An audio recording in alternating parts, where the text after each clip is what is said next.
Definitivamente, toch komen deze toeristen te nota op die publicationen die rouben de nos turistas ng kantilama. Mas Cecília, é preocupável, botin perspectiva de pensar? Não, seguro, é ponto de preocupação, maneira nossa indica acaba que nosso país nós está uma destinação que está atrai nos visitantes não para motivo que nós onde e destinação não tem Caribe de mais seguro e cada atentado contra por visa nos visitantes não estão atentado contra o modelo de prosperidade de nosso país e nós lamentamos aqui e ao mesmo dia por casualidade nós também sinta na mesa com diferentes atores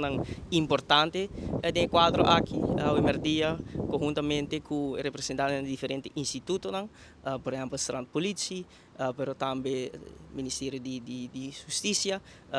Primeiro-Ministro também lo sinta na mesa para nós por discutir o tema aqui bem com um plano de aanpak que nós lo anunciado em cima aqui. Pero não tem de massa? Sim, é ponto de preocupação que nós temos,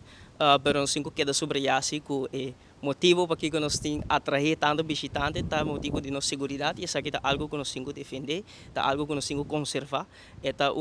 luxo para nós provisar que nós temos uma destinação mais segura do Caribe e nós temos que percorrer para nós fazer nosso esforço para nós conservar e manter isso aqui também e queda com a boa reputação aqui que nós temos no Caribe e maneira mais indicar ao emerdia nós temos reunião para nós por deliberar e aqui e seguro para o fim de semana aqui e acaba nos anunciar plano de aanpak para isso aqui.